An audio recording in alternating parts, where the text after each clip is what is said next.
Good to see everybody. How are we doing? Good, good. Well, it's an amazing privilege to be here in Jaipur.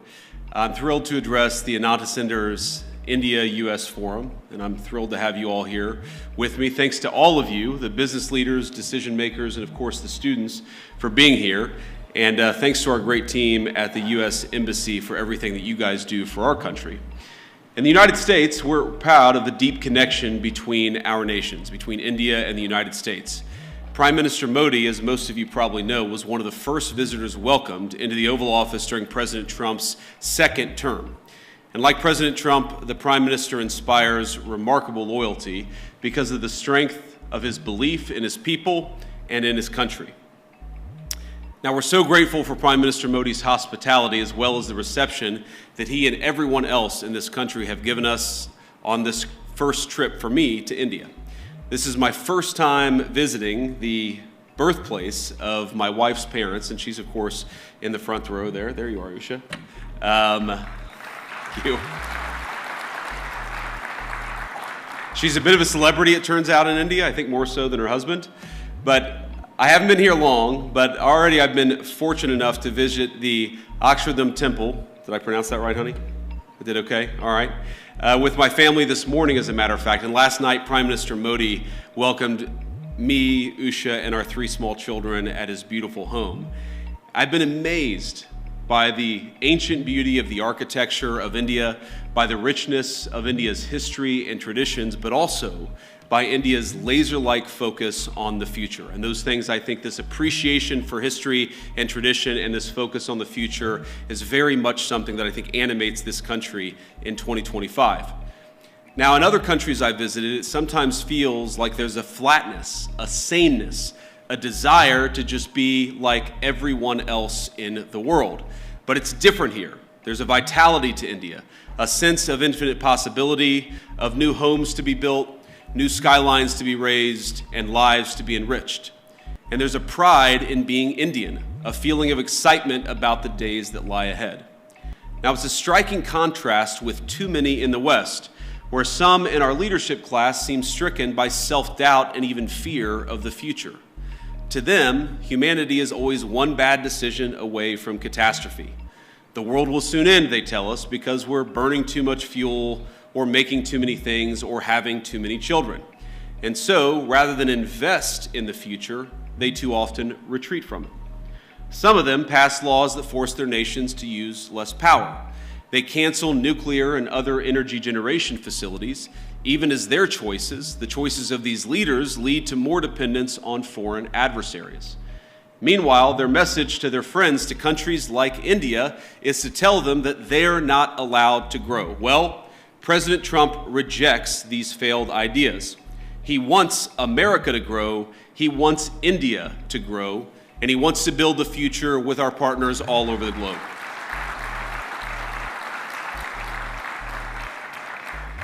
And when I look at this audience, or when I visit this incredible country over these last couple of days, I see a people that will not be held back.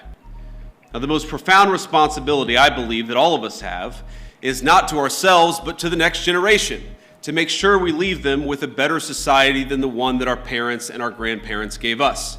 And this is the world that America seeks to create with you. We want to build a bright new world, one that's constantly innovating, one that's helping people to form families, making it easier to build, invest, and trade together in pursuit of common goals. Now, I believe that our nations have much to offer one another. And that's why we come to you as partners looking to strengthen our relationship. Now, we're not here to preach that you do things any one particular way.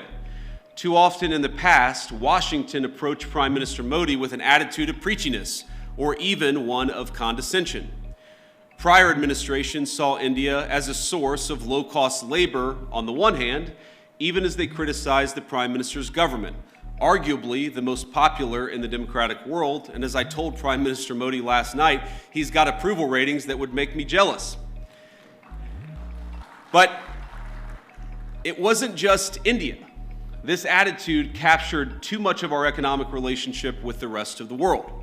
So we shipped countless jobs overseas and with them, our capacity to make things, from furniture, appliances, and even weapons of war. We traded hard power for soft power, because with economic integration, we were told, would also come peace through sameness. Over time, we'd all assume the same sort of bland, secular, universal values, no matter where you lived. The world was flat after all. That was the thesis, and that was what they told us. And when that thesis proved false, or at least incomplete, leaders in the West took it upon themselves to flatten it by any means necessary. But many people across the world, and I think your country counts among them, they did not want to be flattened. Many were proud of where they came from, their way of life, the kind of jobs they worked, and the kind of jobs their parents worked before them. And that very much includes people in my own country, the United States of America. Now, some of you are aware of my own background. I actually didn't plan to talk about my background at all until last night at dinner while my children mostly behaved. We gave an A- for behavior with the Prime Minister. The Prime Minister said, "I have one request. I want you to talk a little bit about your background." And so I wanted to do that. For those of you who don't know anything about me, I wanted to talk about it. I come from, and I'm biased, the greatest state in the Union, the state of Ohio, a longtime manufacturing powerhouse in the United States of America. My home specifically is a place called Middletown. Now, it's not a massive city by any means. It's not Jaipur, but it's a decent-sized town and a place where people make things, which has been a point of pride in Middletown for generations. It's filled with families like my own, some of whom called us hillbillies, Americans who came down from the surrounding hills and mountains of West Virginia, Tennessee, and Kentucky to cities like Middletown in pursuit of the manufacturing jobs that were creating widespread prosperity for families all across America. They came to Middletown in search of what we call back home the American dream. In Middletown, my parents raised me. My grandparents raised me. They taught us to work hard, they taught me to study hard, and they taught me to love God and my country and always be good to your own. My granddad, who I called Papaw growing up, he typified that. Late into life, he worked as a steelmaker at the local mill, and I know India has a lot of those.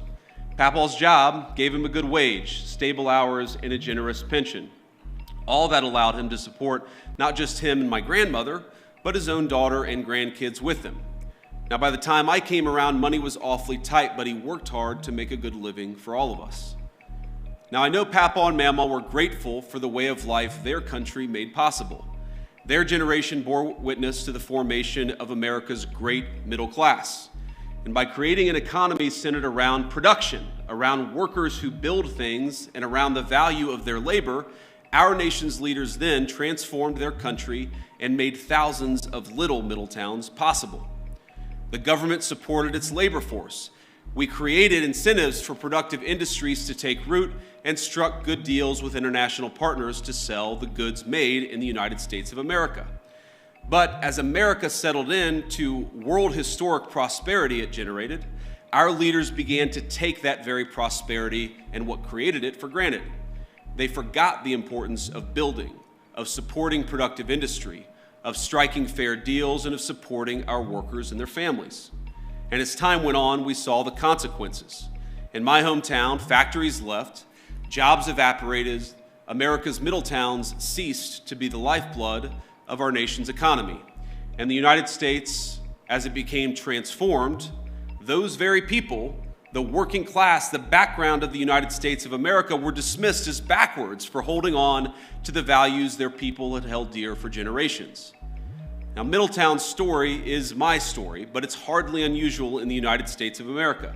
There are tens of millions of Americans who, over the last 20 or so years, have woken up to what's happening in our nation. But I believe they woke up well before it's too late. Now, like you, we want to appreciate our history, our culture, our religion. We want to do commerce and strike good deals with our friends. We want to found our vision of the future upon the proud recognition of our heritage rather than self-loathing and fear. I work for a president who has long understood all of this, whether through fighting those who seek to erase American history or in support of fair trade deals abroad. He has been consistent on these issues for decades.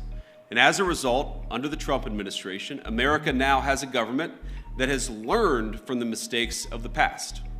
It's why President Trump cares so deeply about protecting the manufacturing economy that is the lifeblood of American prosperity and making sure America's workers have opportunities for good jobs. As we saw earlier this month, he will go to extraordinary lengths to protect and expand those opportunities for all Americans. And so today I come here with a simple message. Our administration seeks trade partners on the basis of fairness and of shared national interests. We want to build relationships with our foreign partners who respect their workers, who don't suppress their wages to boost exports, but respect the value of their labor. We want partners that are committed to working with America to build things, not just allowing themselves to become a conduit for transshipping others' goods.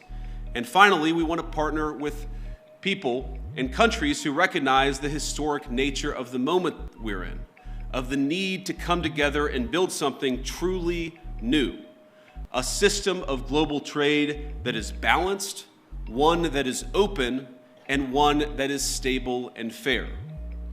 Now, I want to be clear, America's partners need not look exactly like America, nor must our governments do everything exactly the same way. But we should have some common goals, and I believe here in India we do, in both economics and in national security. And that's why we're so excited. That's why I'm so excited to be here today. In India, America has a friend, and we seek to strengthen the warm bonds our great nations already share. Now, critics have attacked my president, President Trump, for starting a trade war in an effort to bring back the jobs of the past, but nothing could be further from the truth. He seeks to rebalance global trade so that America, with friends like India, can build a future worth having for all of our people together. And when President Trump and Prime Minister Modi announced in February that our countries aim to more than double our bilateral trade to $500 billion by the end of the decade, I know that both of them meant it.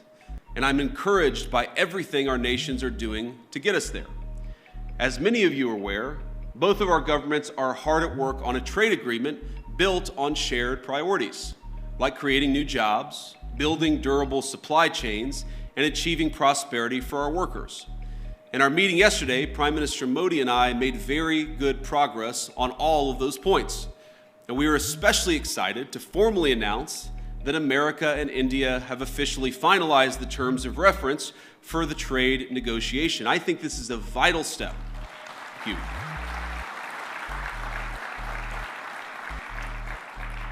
And I believe this is a vital step toward realizing President Trump's and Prime Minister Modi's vision, because it sets a roadmap toward a final deal between our nations.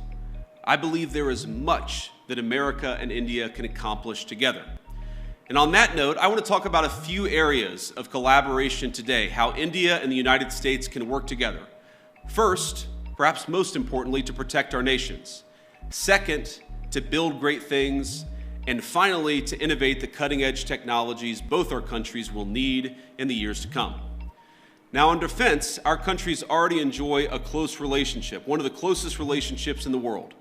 America does more military exercises with India than we do with any other nation on earth. The U.S.-India Compact that President Trump and Prime Minister Modi announced in February will lay the foundation for even closer collaboration between our countries. From javelins to Stryker combat vehicles, our nations will co-produce many of the munitions and equipment that we'll need to deter foreign aggressors.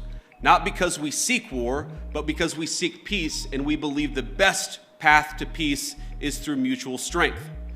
And the launching the Joint Autonomous Systems Industry Alliance will enable America and India to develop the most state-of-the-art maritime systems needed for victory. It's fitting that India, this year, is hosting the Quad Leaders Summit this fall. Our interests in a free, open, peaceful, and prosperous Indo-Pacific are in full alignment. Both of us know that the region must remain safe from any hostile powers that seek to dominate it. Growing relations between our countries over the last decade are part of what led America to designate India a major defense partner, the first of that class. This designation means that India now shares with the UAE a defense and technology infrastructure and partnership with the United States on par with America's closest allies and friends.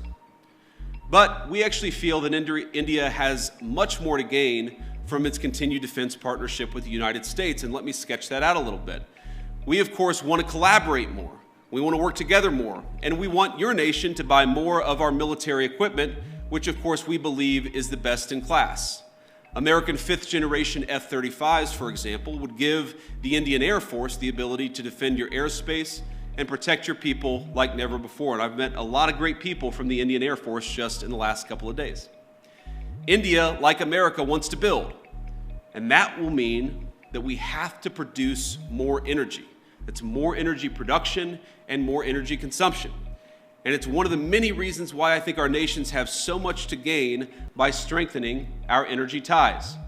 As President Trump is fond of saying, America has once again begun to drill, baby, drill.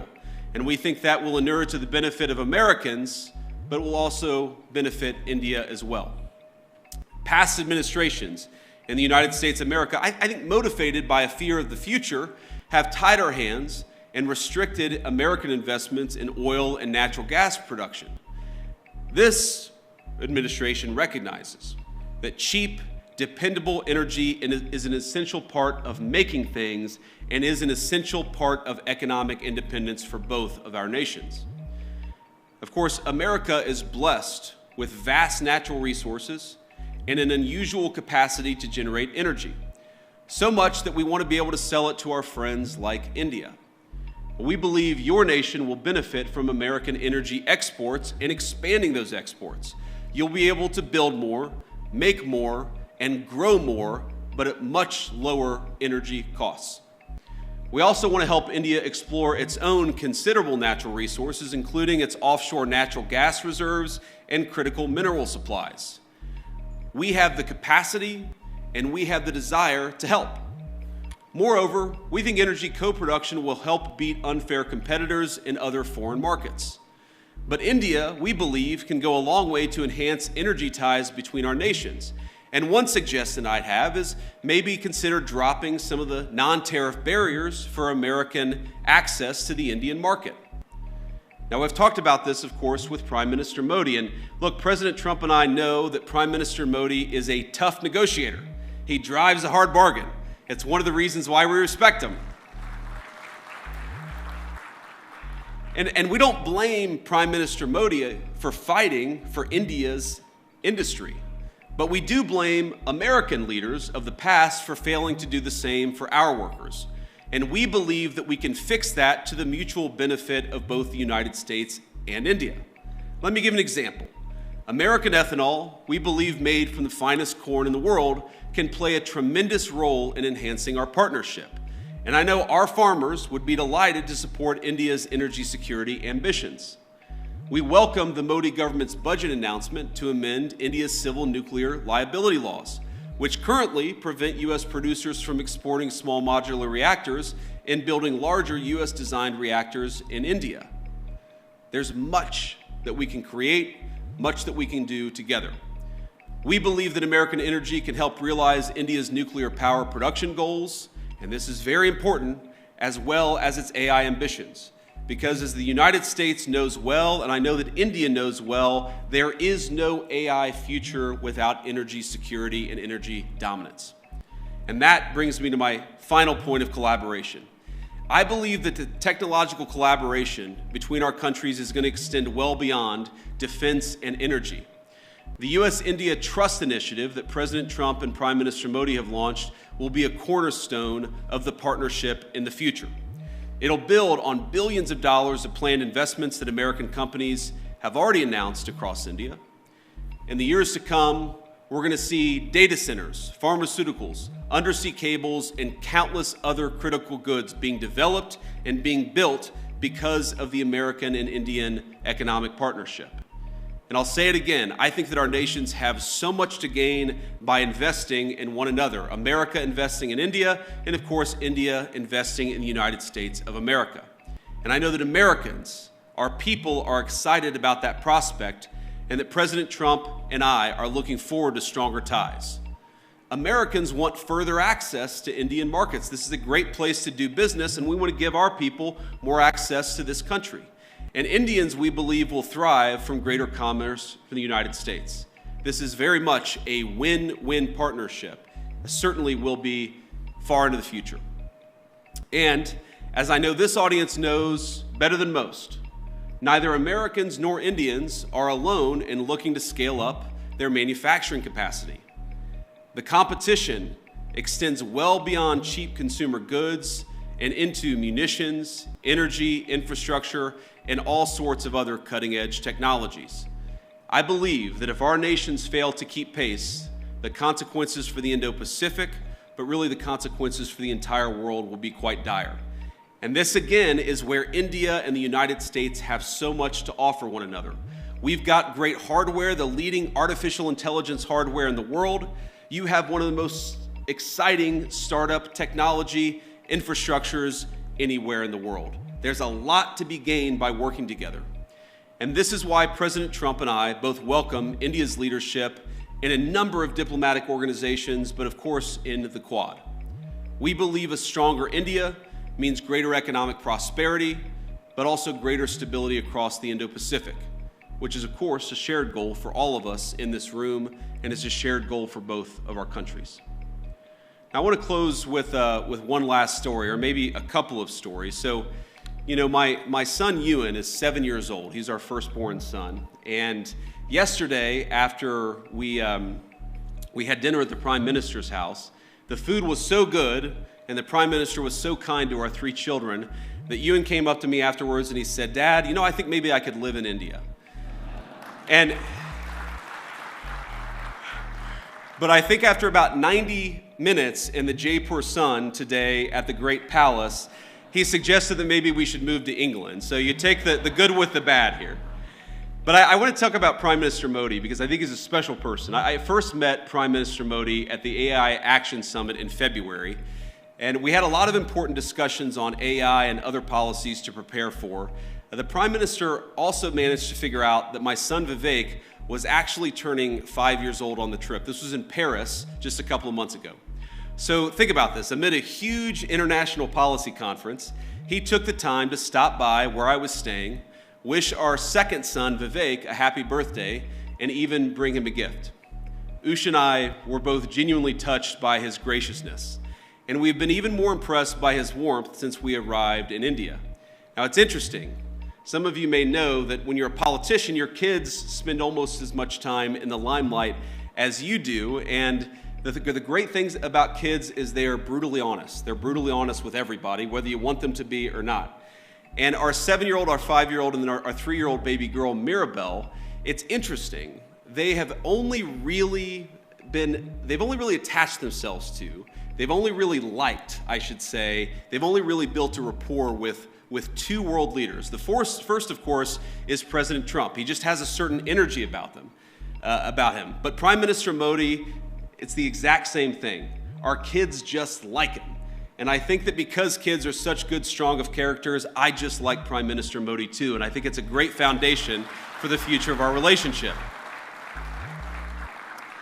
I could tell when Prime Minister Modi came over a couple of months ago, and I believe today that he is a serious leader who has thought deeply about India's future prosperity and security, not just for the rest of his time in office, but over the next century. And I want to end by making a simple, overarching point. We are now officially 1/4 into the 21st century, 25 years in, 75 years to go. And I really believe that the future of the 21st century is going to be determined by the strength of the United States-India partnership. I believe, thank you.